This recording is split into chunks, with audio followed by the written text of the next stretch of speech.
अस्सलाम वालेकुम दोस्तों, एक और सच्चे वाक़यात में से एक वाक़या आपकी खिदमत में पेश है और गुजारिश है कि वाक़या शुरू करने से पहले आप हमारे चैनल को सब्सक्राइब कर लें। हैदरवाइज़ को सब्सक्राइब करें और साथ ही नोटिफिकेशन बेल पर भी क्लिक कर दें। तो ये वाक़या इस तरह के बयान करने वाले ने कहा है कि मेरे दादा के एक दोस्त थे जो तबीब हाज़िक होने की वजह से शहर में बहुत मोअज़्ज़ज़ और मशहूर थे।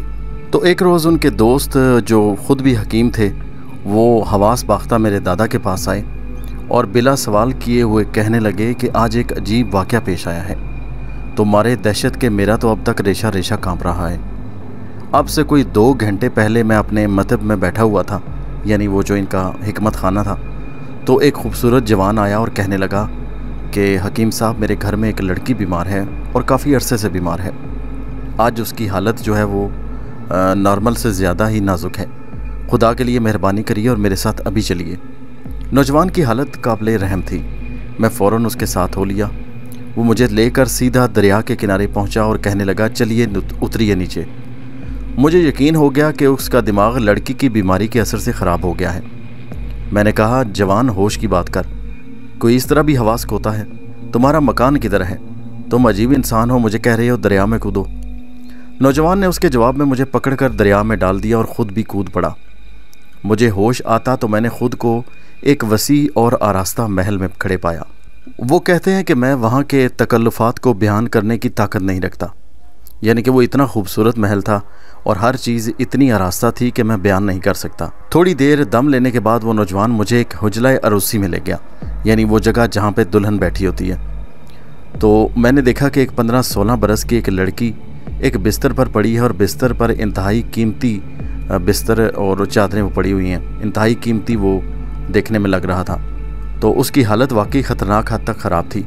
मुझे न जाने क्यों एहसास हो गया कि ये लड़की और ये नौजवान एक दूसरे के उलट जिन से ताल्लुक़ रखते हैं। बाद में उस नौजवान ने ख़ुद बताया कि वो शाह जिन्नात का बेटा है और ये लड़की आदमज़ाद है।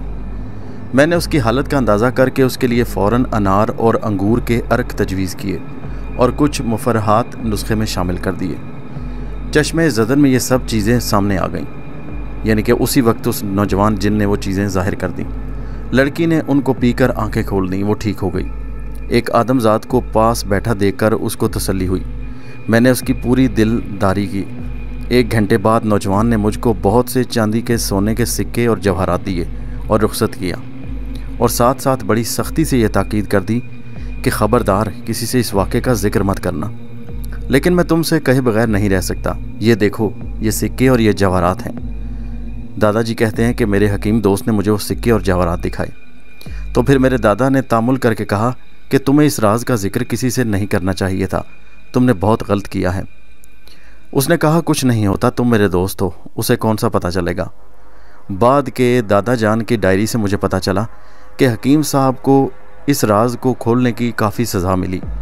उनके घर में ईंटें भी बरसाई जाती रहीं, उनके लड़के बीमार रहने लगे और आखिरकार उनकी तबाबत को भी ज़वाल आ गया, यहाँ तक कि वो इस शहर को छोड़ देने पर मजबूर हो गए।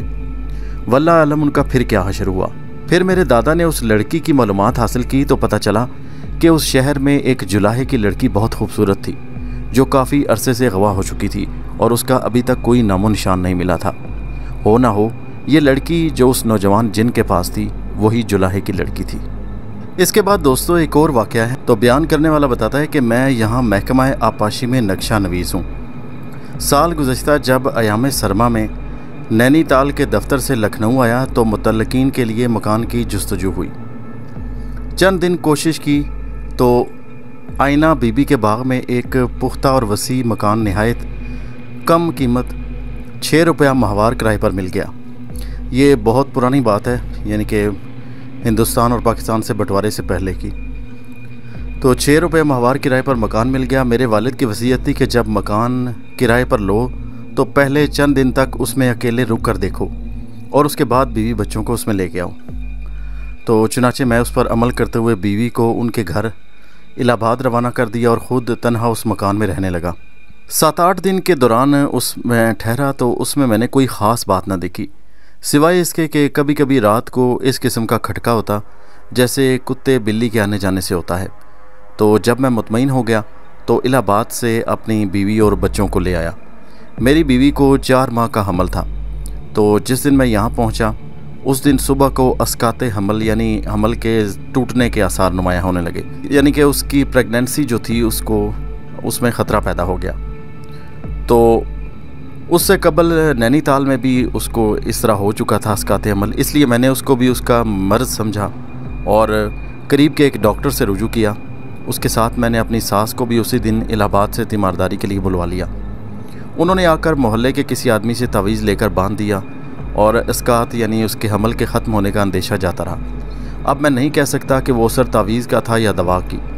तो मैंने इस ख्याल से कि खैर महीने में ज़हमत ना हो, जब आखिरी महीने आए तो उसमें परेशानी ना हो, तकरीबन 1.5 माह के लिए खुर्दो नोश यानी खाने पीने का सारा सामान घर में डाल दिया और रोज़ के ज़रूरी ख़र्चे के लिए कुछ पैसे बीवी को दे दिए। 2-4 दिन तो खैरियत से गुजर गए, लेकिन उसके बाद सबसे पहले जो नई बात ज़ाहिर हुई वो ये थी कि घर से पैसे गायब होने लगे।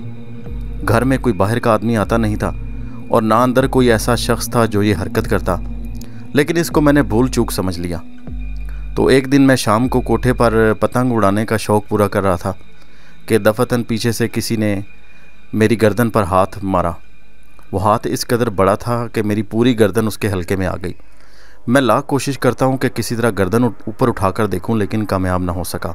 मजबूरन हत्थे से पतंग को तोड़ा और नीचे घबराया हुआ भाग आया, मगर मैंने किसी से जिक्र न किया क्योंकि मैं उससे कबल कभी भूत प्रेत का कायल नहीं हुआ था और इस किस्म के वाक़यात को बिल्कुल लग़व समझता था। दूसरे दिन बीवी ने कहा कि चंद दिन से एक बात देखने में आ रही है और ये कि बाज़ औक़ात जब मैं चलती हूँ तो ऐसा लगता है किसी शख्स ने अचानक पीछे से धक्का दे दिया। कई दफ़ा मैं गिरते गिरते बची। ये सुनकर मैंने बज़ाहिर तो उसे टाल दिया, लेकिन दिल ही दिल में एक ख़ास किस्म का खौफ मैंने महसूस किया। बाहर आकर मोहल्ले के एक मोमर बुज़ुर्ग के पास गया और उनसे दौरान गुफ्तगू में मकान की तारीख़ मालूम की तो पता चला कि यहाँ कोई नट रहता था और यहीं वो मर गया। अंदर का कमरा ज़रूर महफूज है क्योंकि वो कील दिया गया है, लेकिन बाकी हिस्सा मकान का आसेब ज़दा है। मैंने उनसे अपना वाक़या या बीवी का तजर्बा नहीं बयान किया था। मैं ये सुनकर मसनूई हंसी हंसा और बोला कि मैं तो इन बातों पर एतबार नहीं करता। उन्होंने कहा कि तुम अगर चाहो तो इस नट को देख सकते हो, मैं एक तावीज़ देता हूँ, उस दरवाज़े में लटका दो और देखो क्या होता है। मैं तावीज़ लेकर घर आया तो मेरी बीवी ने कहा कि गला बिल्कुल ख़त्म हो गया है। मुझे बड़ी हैरत हुई कि 1.5 महीने का सामान सिर्फ 15 दिन में कैसे ख़त्म हो गया, लेकिन सुनकर खामोश हो गया। शाम को सोते वक्त मैंने तावीज़ दरवाज़े में लटकाया और सो गया। रात को 2 बजे के करीब मैं हाजत करने के लिए उठा और वापस आकर पलंग पर लेटा सिगरेट पी रहा था कि दालान के कोने से नहायत ही अजीमुल जुस्सा करीहुल मंजर इंसान आता दिखाई दिया। ये एक बनियान पहने हुए था और धोती घुटने से ऊंची बंधी हुई थी और उसका रंग बिल्कुल स्याह और सूरत भयानक थी। जब ये मेरे करीब से गुजरा तो मैंने उसको वाकई चोर समझा और ललटैन हाथ में लेकर उसके जिस्म पर मारी, लेकिन वो फ़िज़ा में चक्कर खाकर फिर अपनी जगह आ गई। उसके बाद मैंने बढ़कर उसकी बनियान पकड़कर घसीटना चाहा, लेकिन उसका भी नतीजा कोई ना निकला और मैंने बाहर अंदर मकान का एक कोना ढूंढा और वो आहिस्ता आहिस्ता निकलकर दरवाजे से बाहर चला गया। मैं भी उसके पीछे भागा, लेकिन वहाँ कुछ नज़र ना आया। मैंने बाहर अंदर मकान का एक एक कोना ढूंढा, हर जगह उसे तलाश किया, लेकिन कोई आदमी ना मिला। रात तो मैंने किसी न किसी तरह काट दी, लेकिन सुबह को सबसे पहले मैंने जो काम किया वो ये था कि बीवी को दूसरे मकान में मुंतकिल किया और ख़ुद भी वो घर छोड़ दिया। एक और वाक़या दोस्तों बयान किया जाता है कि ये वाक़या रावी कहता है कि मैंने अपने चाचा साहब मरहूम से सुना। तकरीबन 50-60 साल का अरसा हुआ। मेरे ख़ानदान के एक साहब, उनका बेटा 1.5-2 साल का था, जो दाया के पास था। किसी ज़रूरत से वो दाया दूसरे महल में गई। वहाँ से जब वापस आई तो वह पलंग पर से गायब था। औरतों ने यह ख्याल किया कि कोई दूसरी मुलाजमा और मकान में ले गई है, किसी दूसरे मकान में। ये समझकर दूसरे मकान में वो दाया गई। वहाँ मालूम हुआ कि यहाँ कोई नहीं। दूसरे मकानों में भी जाकर औरत ने पूछा, लेकिन सब जगह यही मालूम हुआ कि वो नहीं था। उस वक्त सब लोग परेशान हुए कि आखिर माजरा क्या है। परेशान होकर औरतों ने सब महल्लात के एक गोशे में तलाश किया, मगर कुछ पता न चला। मोहल्ले के मकानात में तफ्तीश भी की गई, वहाँ भी कुछ पता न चला। बिल आखिर ये ख्याल किया कि कोई जानवर उठाकर ले गया है और रो धोकर सब खामोश हो गए। 1 हफ्ते के बाद शाम के वक्त कोठे पर से एक बच्चे के रोने की आवाज़ सुनाई दी। पहले औरतों ने यह ख्याल किया कि किसी खादमा का लड़का ऊपर चला गया है, वो रो रहा है, मगर गौर करने पर उस बच्चे के रोने की आवाज़ मालूम हुई जो गायब हो गया था।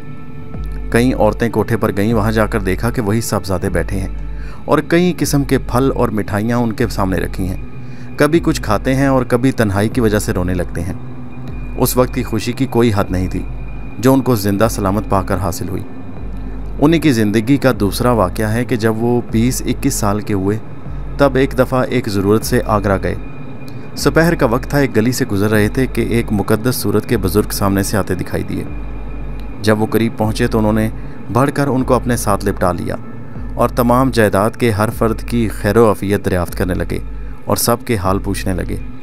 वो हैरान थे कि ये हैं कौन साहब जो इस कदर तपाक और मोहब्बत से पेश आ रहे हैं। बिल आखिर जब उनकी गुफ्तगू ख़त्म हुई तो उन्होंने दरियाफ़्त किया कि माफ़ कीजिएगा, मैंने आपको कभी देखा नहीं, ना मैं आपको पहचानता हूँ, लेकिन आपकी वाकफ़ियत हमारे ख़ानदान से इतनी ज़्यादा है, आखिर ये वाकफ़ियत कब हुई और कब से है? तब उन्होंने जवाब दिया कि बेटे, मैं तुम्हारे घर में बरसों रह चुका हूँ और कई दिन तक मैंने तुम्हें अपनी गोद में पाला है। ये कहकर वो करीब की एक मोड़ से दूसरे गली में चले गए। उनके चले जाने के बाद उनको ख्याल हुआ कि ये वो कहीं बुज़ुर्ग वही तो नहीं जिनकी निस्बत से मैंने सुना है कि एक हफ़्ते तक उन्होंने मुझे अपने पास रखा। इस ख्याल के आते ही वो उस गली की तरफ बढ़े जिस तरह वो बुज़ुर्ग गए थे, मगर सारी गली वीरान पड़ी थी, कुछ दिखाई न दिया। ये समझकर दौड़े कि शायद आगे निकल गए हों, मगर बावजूद हर किस्म की कोशिश के उनका कुछ पता न चला।